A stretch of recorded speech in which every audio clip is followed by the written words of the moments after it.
to the Marley Bird YouTube channel. In this video, I will show you how to make the Waterline Shawl by Ann Weaver.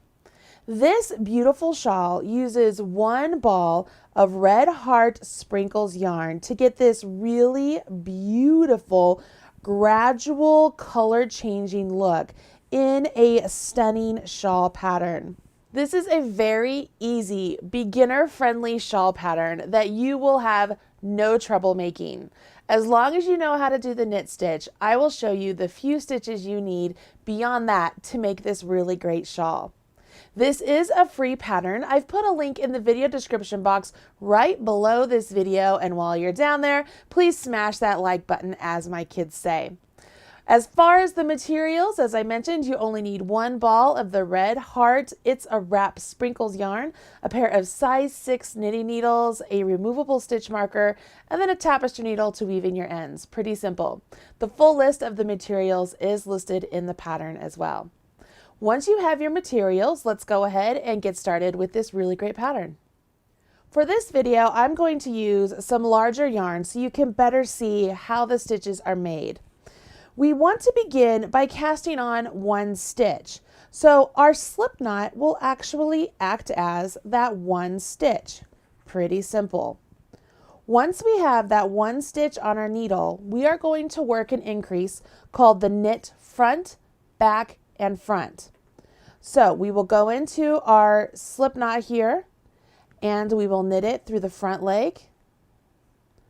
We will now extend up and swivel around and go into the back leg of that same stitch. Can you see that? Through the back leg. And we will knit through the back leg. Now I will extend up again and go into the front leg of that same stitch again. So what I have done is I've made 3 stitches out of 1. Now I can let that stitch fall off my left hand needle, and I have 3 stitches on my right hand needle. And I'm ready to jump into the stitch pattern. For this, we will start off with a knit 1, and the designer wants us to add a marker here. Now, she suggests a removable stitch marker just like this, placing this on the needle.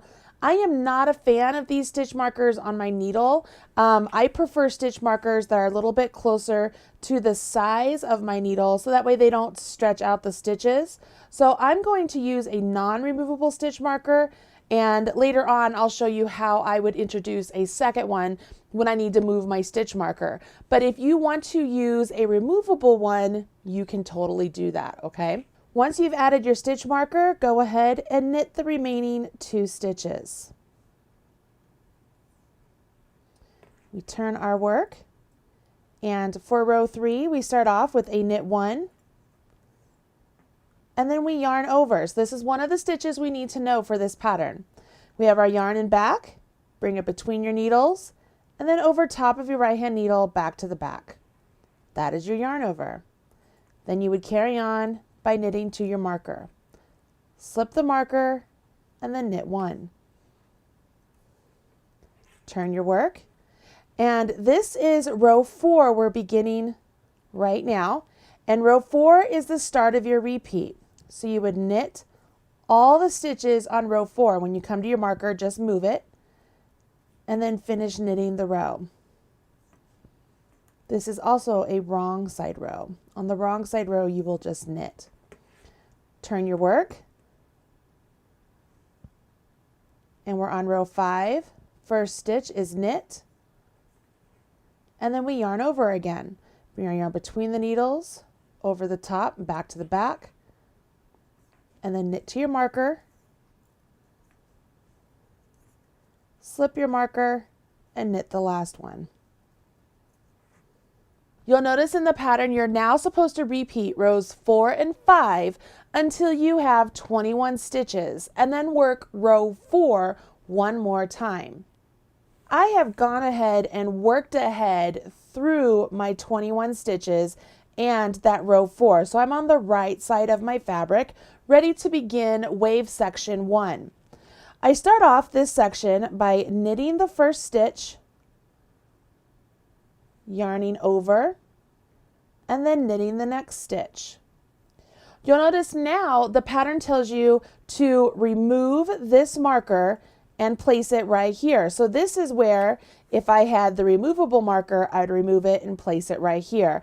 But because I have a marker that I can't remove until I get to it, I will just grab another marker and place that there. And then when I get down to this one, I'll remove it.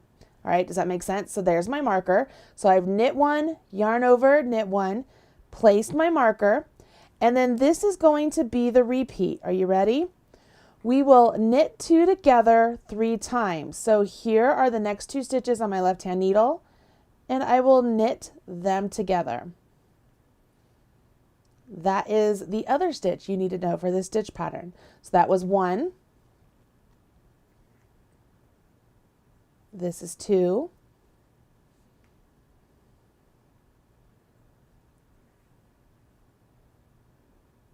And that is 3. Okay, so we did that 3 times. Now we have to knit 1 and yarn over a total of 6 times. So I will knit 1 stitch and then yarn over. So that's 1,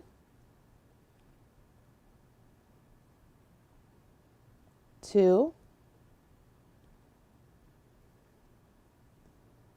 3, 4,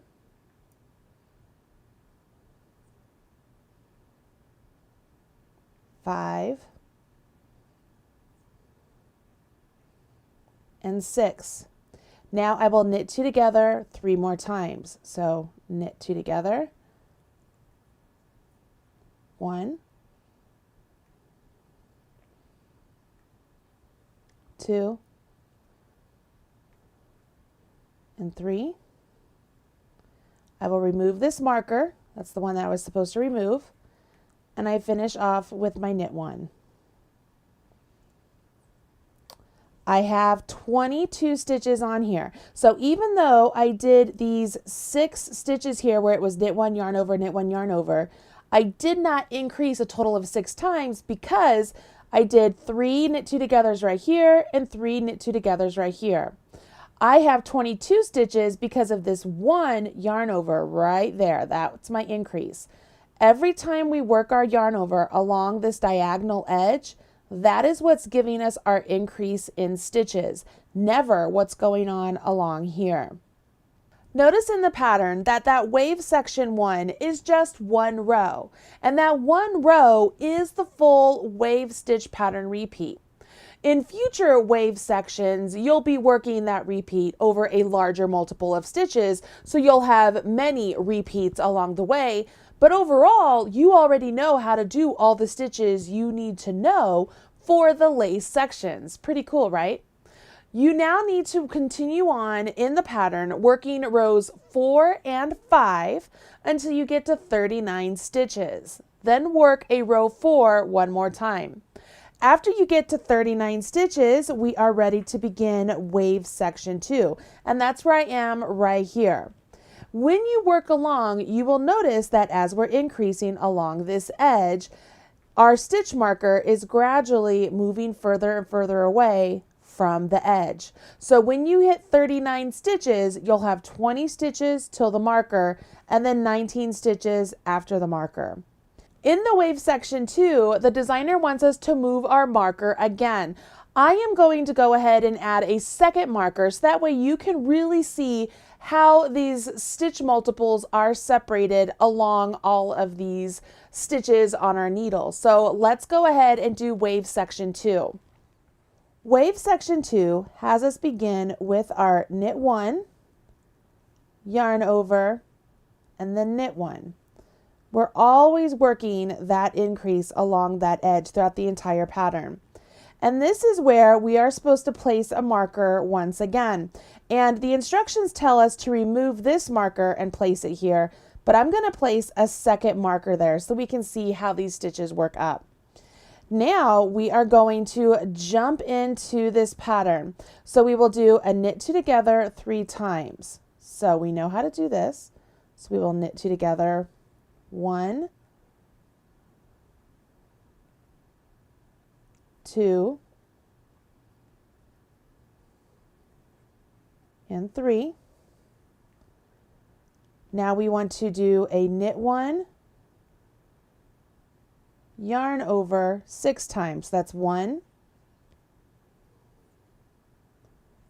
2, 3, 4, 5, 6, and now we have to do a knit 2 together a total of 6 times. You will notice that it will be 3 times before the marker and then 3 times after the marker. What that means here is as we go and do these knit 2 togethers a total of 6 times, I want you to notice something. So that was 3 times, and notice all of that right there, that's everything we did on the first wave section. And so this is where I'm supposed to have this marker gone, remember? I'm going to leave it there just so that we can see, because that is 1 stitch pattern repeat. And now I'm going to continue on with my knit 2 togethers to complete that set of 6 I need to do. So that would be number 4, number 5, and number 6, okay? Notice this is also 1, 2, 3 after the marker, just like we started, right? And now I need to do knit 1 and yarn overs for a total of 6 times. There's 1, 2, 3, 4,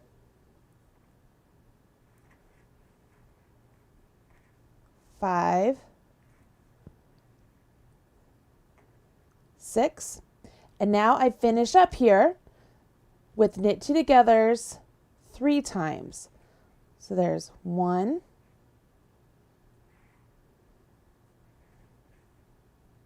2, 3, and then knit 1. Can you see that? So we have just made it to where we have 2 repeats of the section 1 lace that we did. See that? So there was 1 and there's 2. Rows 2 through 8 are essentially a repeat of rows 4 and 5, okay? So we will just simply knit on our wrong side, and on our right side, we will make sure that we increase right here at the edge. When we get to row 9, that's when we do another row of our lace. On row 9, we begin the row just like all of the right side rows with a knit 1, yarn over, and then we will knit to the marker. So there's no lace happening right now.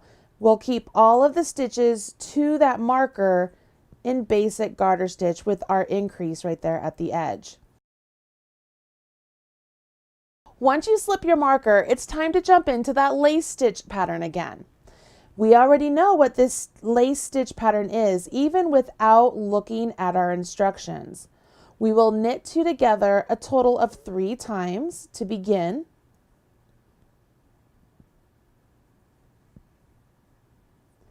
And then we jump in to our knit 1, yarn over a total of 6 times.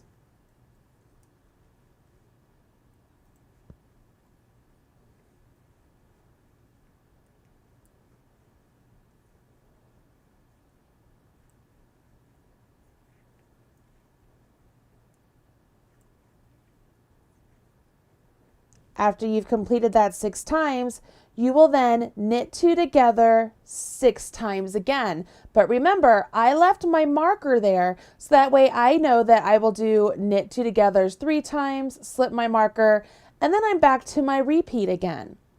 Using the markers in the stitch pattern like this really helps you be able to stay consistent with what the stitch pattern is. We know after the first wave section that the stitch pattern multiple is knit 2 together 3 times, knit 1, yarn over 6 times, and then knit 2 together 3 times. By keeping those markers in place, we know what our stitches are going to be between those markers. So if you find that you tend to get lost a little bit in lace stitches, using those markers will really help. So instead of following the instructions where she has you remove the markers, simply add another marker, and that will help you maintain your stitch multiple. That is a special extra tip you're getting because you're watching this video. Let's go ahead and finish up this stitch pattern so that you can see what the finishing of row 9 will look like.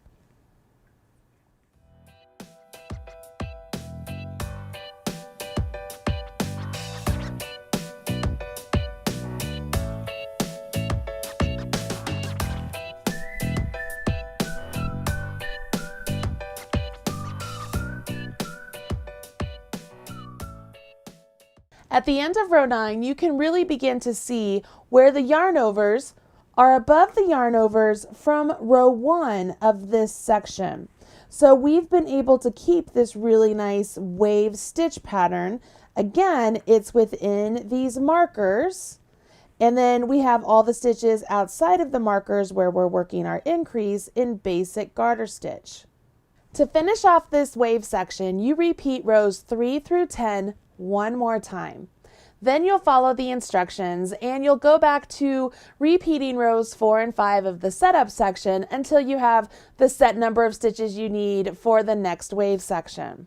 Notice in the sample here that as you work through the pattern and you get the number of stitches you need for each wave section, you're increasing the number of waves that you get in each of the sections. It's really quite beautiful. Look at that. So as you go along, you will have more and more stitches to work your wave stitch pattern. And then you finish off the whole piece with the wave stitch pattern. And you will bind off these stitches. And you will bind them off just as you normally would bind off any particular shawl pattern. But why don't I go ahead and grab a swatch here and show you how to bind off these stitches just in case you don't know how. Let me show you how to bind off on a basic little swatch here. So when you bind off stitches, you will knit 2 stitches just like normal. And then you take your left hand needle and you will have that back stitch, the first one you knit, jump up and over that front stitch. Then you knit one more. So you have 2 stitches on your right hand needle, have the back stitch, jump up and over the front stitch. Knit one more to get 2 stitches, have the back stitch, jump up and over the front stitch. And you will do this all along the row until all of your stitches are nice and bound off. Binding off really is that simple. Go ahead and bind off all those stitches, then weave in any tails that you have, and your shawl is complete. You will be able to wrap this shawl around your neck, and all of your friends will give you a round of applause and ask you if you can make them one next. The great thing is there are some beautiful colors in It's a Wrap sprinkles, so you will not hesitate to get that yarn back on your needles again. I hope you enjoyed this video and it showed you a couple of tips and tricks on how to keep track of your lace stitches now that you know the lace multiple and you can use those stitch markers to your advantage. And just remember, keep everything super simple. For every decrease, knit 2 together, there's going to be a subsequent knit 1 yarn over, so that set will always be those 18 stitches and you are only increasing along that side edge. I can't wait to see your finished shawls. When you share on social media, do me a favor and use hashtag #MarleyBird so that way I can find your post and smash your like button. I want to make sure that I'm giving you 2 big thumbs up. I hope you have enjoyed this video and come back here for more videos helping you become a better knitter and crocheter. I'm Marley Bird. This is the Marley Bird YouTube channel, and this is the Waterline Shawl by Ann Weaver. Talk to you soon. Bye.